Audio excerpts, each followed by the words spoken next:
Viron itsenäisyyspäivän vietto alkoi varhain aamulla lipunnostojuhlallisuuksin.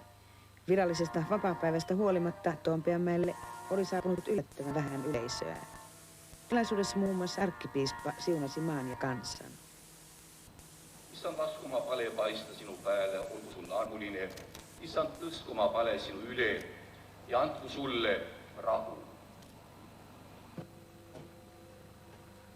Tämän jälkeen Viron korkein johto ja kutsuvieraat siirtyivät Nikulisten kirkkoon Tallinnan vanhaan kaupunkiin, jossa järjestettiin aamukonsertti.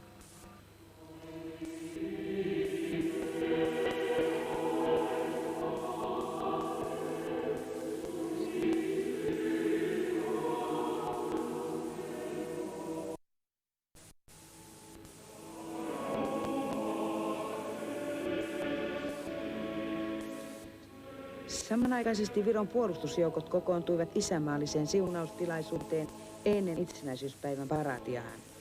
Kaarlikirkko täyttyi ääriään myöten eri puolilta Viroa saapuneista miehistä, kodinturvaista ja suojeluskuntalaisista. Viron itsenäisyyspäivän juhlien kohokohta on kuitenkin puolustusjoukkojen juhlaparaati, joka sekin järjestetään ensimmäisen kerran yli 50 vuoteen. Tänne Vapauden aukiolle on kokoontunut noin 1700 miestä kodinturvajoukoista, suojeluskunnasta ja rajavartiojoukoista. Muun muassa suojeluskunnan miehillä on ensimmäistä kertaa yllään Ranskan lahjoittamat uniformut. Paraati vietiin läpi ensimmäisen itsenäisyyden aikaisin menoin. Porilaisten marssi oli täälläkin virallisesti presidentin ja armeijan ylipäällikön kunniamarssi. Elaku vapaa ja isänseisv Eesti!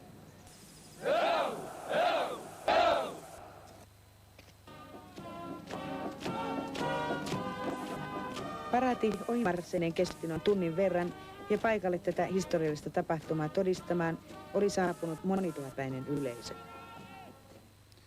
Viron itsenäisyyspäivää on juhlittu myös Suomessa.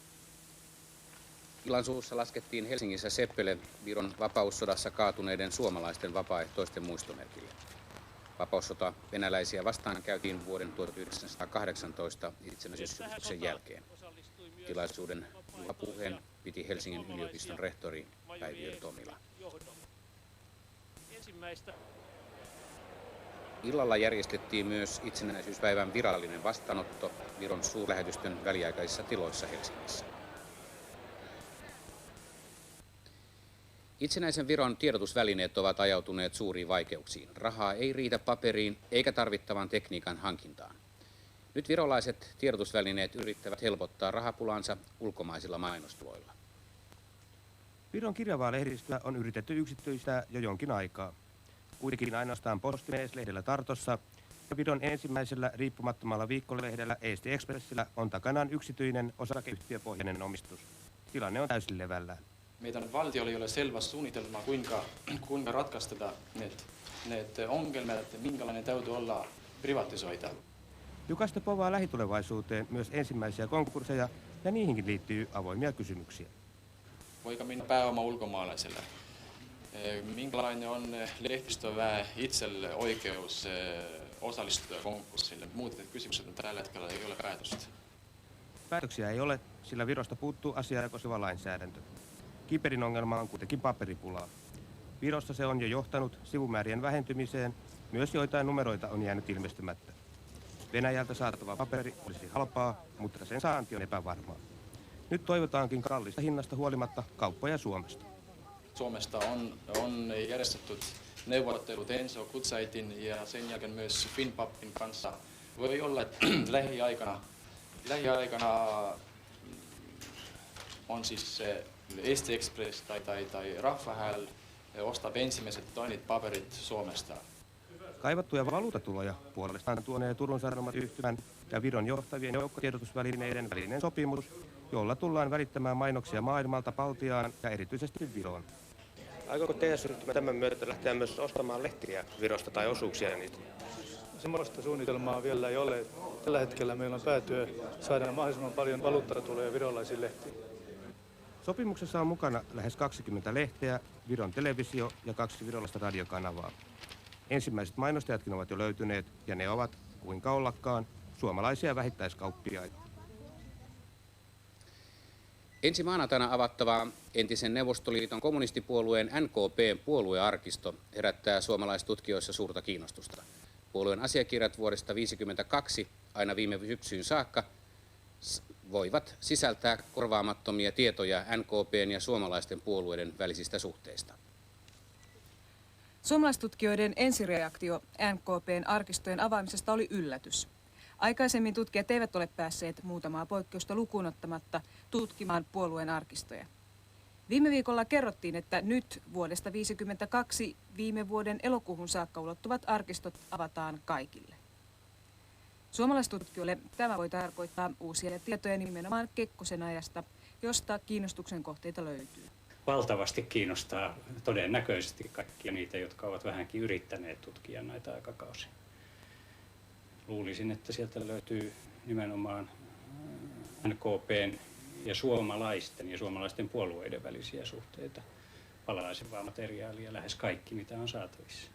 Ja tässä on tietysti 59 ja 61 tällaiset yöpakkas- ja noottikriisikaudet, mutta ilmeisesti kaikki muutkin, joissa on epäilty, että olisi sotilaalliset artiklat otettu käyttöön tai että ruvettaisiin niistä neuvottelemaan. Kaikki tällaiset asiat on kiinnostavia. Eri asia on sitten se, että onko näitä papereita tässä avattavassa osassa. Presidentti Kekkosta tutkiva Juhani Suomi suhtautuu NKP:n arkistoihin hyvin epäilevästi. Hänen mielestään arkistojen avaamisella saatetaan tehdä politiikkaa ja tietoja voidaan antaa tarkoitushakuisesti. Professori Manninen on yksi harvoista, joka on jo päässyt NKP:n arkistoihin. Viimeksi hän tutkii talvisodan aikaisia asiakirjoja. Kuinka luotettavina niitä tietoja voidaan pitää, kun niitä todennäköisesti hiljalleen alkaa tippua? Annetaanko ne sieltä kaikki vai onko todennäköistä, että niihin liittyy jotain säännöstelyä, valikointia? No, tämä valikointi ilmeisesti tapahtuu arkistoryhmittäin, eli ainakin uutistietojen mukaan se niin sanottu Kremlin arkisto jää edelleen salaiseksi, ja se tarkoittaa kyllä hyvin keskeisten päätösinstanssien arkistoja, jotka jäisivät nyt kiinni. Sen sijaan mä luulen, että muu arkisto on aika kokonaisuudessaan avoin ja myöskin tutkijoille, siis kenelle tahansa. Taas on selvitetty. Viro itsenäistyi ensimmäisen kerran 24. helmikuuta vuonna 1918. Tänään tuota päivää juhlittiin virallisesti ensimmäistä kertaa yli 50 vuoteen. Pitkän Hermannin tornin salossa liehuu Viron sinimustavalkea lippu. Helmikuun 24. päivän vietto periytyy 74 vuoden takaa. Viro julistettiin itsenäiseksi 24. helmikuuta 1918, mutta se liitettiin Neuvostoliittoon, kun Molotov oli ottanut Ribbentrop-sopimuksen Saksan kanssa. Viron itsenäistymispyrkimykset vauhdittuivat 80-luvun lopulla. Viron perustettiin kansanrintama. Sitten seurasivat riippumattomuusjulistus ja vapaat maalit. Viro julistautui itsenäiseksi viime elokuussa. Tänään on Viron uuden perustuslain valmistelu loppusuoralla. Tärkein erimielisyyksien aihe on valtion päämiehen asema. Perustuslakiehdotuksen mukaan presidentin valitsee parlamentti. Perustuslaki hyväksytään lopullisesti kansanäänestyksessä. Myös itsenäisen Viron armeijan luominen on aloitettu. Puolustuksen järjestelyssä Suomen malli kiinnostaa virolaisviranomaisia. Tämän päivän puolustusvoimien paraatiin osallistui 1 500 miestä. Illan päättää presidentti Arnold